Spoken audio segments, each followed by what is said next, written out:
कभी कभी गरीबी इंसान की जेब नहीं, उसकी आत्मा को भी तोड़ देती है। लेकिन अगर उस आत्मा में धैर्य हो और दिमाग में बुद्धि, तो वही इंसान इतिहास बदल देता है। यह कहानी है चंदनपुर के एक गरीब बड़ी माधव की। चंदनपुर राज्य की सीमा पर एक टूटी फूटी कुटिया थी।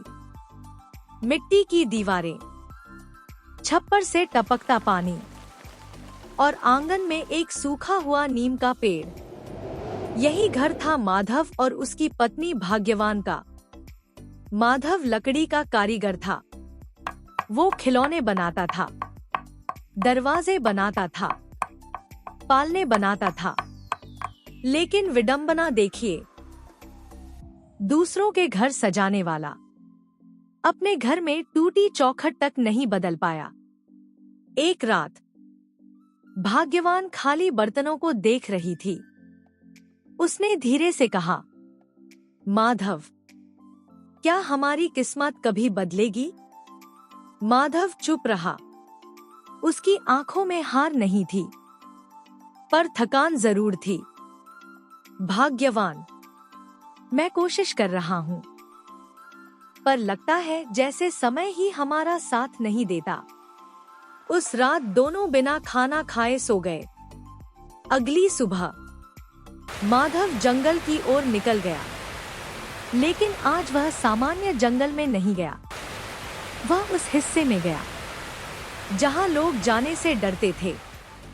कहां जाता था? वहां एक रहस्यमय गुफा है और वहां रहने वाला कोई साधारण इंसान नहीं। गुफा के बाहर एक वृद्ध तपस्वी ध्यान में बैठे थे। लंबी दाढ़ी, तेजस्वी चेहरा, बंद आंखें। लेकिन जैसे ही माधव पास पहुंचा, तपस्वी बोले, आ गए तुम। माधव चौंक गया। महाराज, आप मुझे जानते हैं? तपस्वी मुस्कुराए। मैं उन लोगों को पहचानता हूं जो मेहनत करते हैं पर शिकायत नहीं करते। माधव की आंखें भर आईं। महाराज, मैं बस इतना चाहता हूं कि मेरी पत्नी भूखी न सोए। तपस्वी ने अपनी झोली से 3 वस्तुएं निकाली। एक साधारण लकड़ी की छड़ी, एक छोटी सी घंटी और एक लोहे का खाली संदूक। तपस्वी बोले, इनमें शक्ति है, लेकिन शक्ति हमेशा परीक्षा लेती है। उन्होंने समझाया, इस छड़ी से जिसे छूकर आदेश दोगे, वह 1 घंटे तक वैसा ही करेगा। यह घंटी जो भी असत्य बोलेगा, उसकी आवाज बंद कर देगी। और यह संदूक, जिस वस्तु को 3 बार इसमें डाला जाएगा, वह सोने में बदल जाएगी। माधव स्तब्ध था। महाराज, क्या यह सच है? तपस्वी ने गंभीर होकर कहा, याद रखना, लालच किया तो सब नष्ट हो जाएगा। इतना कहकर तपस्वी गायब हो गए। माधव घर लौटा। भाग्यवान ने तीनों वस्तुएं देखीं। ये क्या है? खिलौने? माधव ने मुस्कुराते हुए कहा, नहीं, हमारी किस्मत। उसने एक छोटा पत्थर संदूक में डाला, निकाला, फिर डाला, फिर निकाला। तीसरी बार जैसे ही उसने पत्थर निकाला, वह चमचमाता सोना बन चुका था। भाग्यवान की सांस रुक गई। हम अमीर हो गए माधव। लेकिन माधव ने तुरंत संदूक बंद कर दिया। नहीं, हम बस सुरक्षित हुए हैं। कुछ ही दिनों बाद राज्य में घोषणा हुई।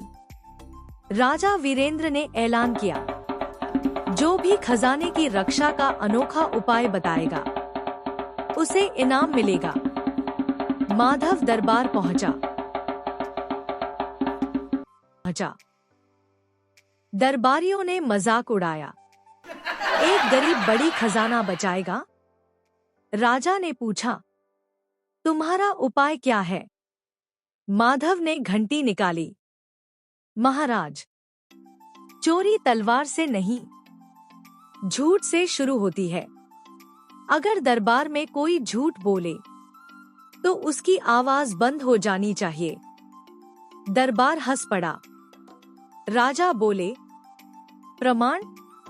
माधव ने घंटी बजाई। एक दरबारी ने कहा, मैंने कभी रिश्वत नहीं ली। और अचानक उसकी आवाज बंद हो गई। दरबार में सन्नाटा। राजा खड़े हो गए। अद्भुत! माधव को राजमहल में स्थान मिल गया। लेकिन राज्य पर नजर थी एक मायावी राक्षस की। उसका नाम था वज्रकेतु। वह रूप बदल सकता था और उसका लक्ष्य था राज्य का खजाना। एक रात वह साधु का रूप लेकर महल में पहुंचा। मैं खजाने की रक्षा का मंत्र जानता हूं। राजा उसे अंदर ले गए। लेकिन माधव को शक हुआ। उसने घंटी बजाई। राक्षस बोला, मैं सच्चा साधु हूं। और तुरंत उसकी आवाज बंद हो गई। उसका असली रूप सामने आया। लाल आंखें, विशाल शरीर, भयानक गर्जना है। राजमहल में अफरा-तफरी मच गई। माधव ने तुरंत छड़ी जमीन पर रखी। जो भी खजाने की ओर बढ़े उसके पैर जड़ हो जाए। वज्रकेतु आगे बढ़ा और वहीं जम गया।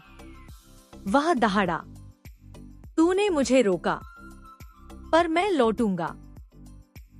यहीं से शुरू होती है असली जंग, बुद्धि और माया की। राजमहल के विशाल प्रांगण में राक्षस वज्रकेतु जड़ हो चुका था। उसके पैर जमीन में धंसे हुए थे। आंखों से आग बरस रही थी।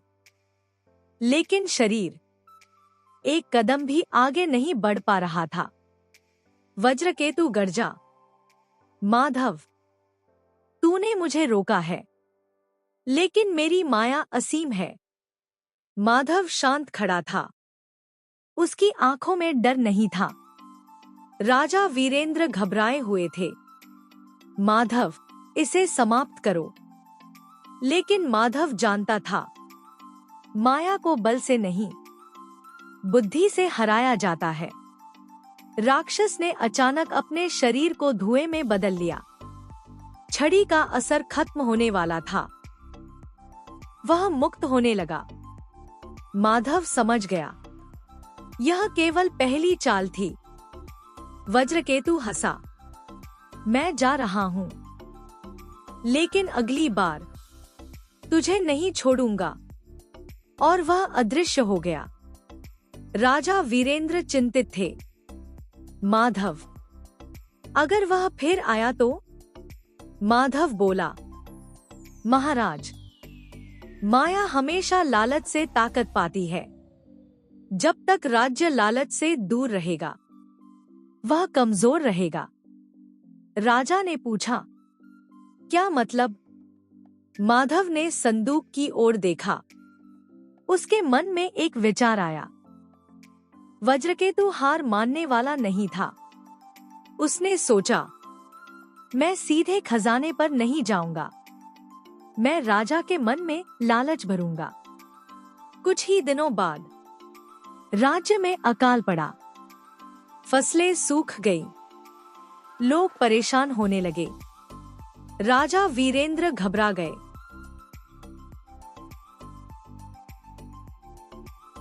दरबार में आया। महाराज, मेरे पास जादुई बीज है। बस खजाने का आधा हिस्सा दीजिए और राज्य सोने की फसल उगाएगा। राजा लालच में पड़ने लगे। दरबारियों ने भी हाँ में हाँ मिलाई। माधव समझ गया, यह वही है उसने धीरे से घंटी बजाई। व्यापारी बोला, मैं सच्चा हूं। और उसकी आवाज बंद हो गई। दरबार में हलचल मच गई। रूप बदलकर राक्षस प्रकट हुआ। वज्रकेतु चिल्लाया, इस बार छड़ी काम नहीं करेगी। वह हवा में उड़ गया। माधव ने तुरंत संदूक उठाया। उसने उसमें लोहे की जंजीर डाली, निकाली, फिर डाली। तीसरी बार वह शुद्ध सोने की भारी जंजीर बन गई। माधव ने छड़ी से आदेश दिया, यह जंजीर स्वयं उड़कर उसे बांध ले। जंजीर हवा में उठी और राक्षस को जकड़ लिया। वज्रकेतु तड़पने लगा, मुझे छोड़ दे, मैं तुझे असीम धन दूंगा। माधव मुस्कुराया, धन भीख में नहीं चाहिए। राक्षस चिल्लाया, तू अमर होना चाहता है, राजा बनना चाहता है? माधव बोला, नहीं, मैं बस अपने लोगों को सुरक्षित देखना चाहता हूँ। राजा वीरेंद्र आगे आए। माधव, इसे मार दो। लेकिन माधव ने सिर हिलाया, नहीं महाराज, हर बुराई को खत्म करना जरूरी नहीं। कभी कभी उसे उसकी शक्ति से वंचित करना ही काफी है। उसने छड़ी से आदेश दिया, वज्रकेतु की सारी मायावी शक्तियां समाप्त हो जाए। एक तेज प्रकाश फैला। राक्षस की शक्तियां खत्म हो गईं। वह एक कमजोर बूढ़े आदमी में बदल गया। वज्रकेतु रो पड़ा, मैं शक्ति के पीछे भागा और सब खो दिया। माधव ने कहा, तू जा और फिर कभी इस राज्य में कदम मत रखना। राक्षस चला गया, हमेशा के लिए। राजा वीरेंद्र भावुक हो गए।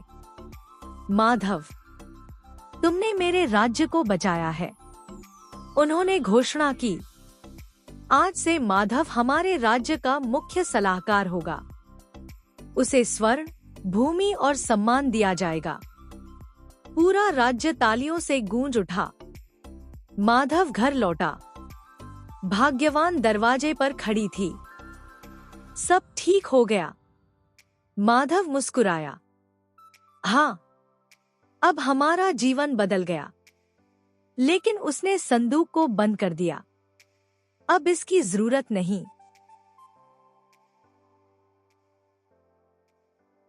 चंदनपुर बदल चुका था।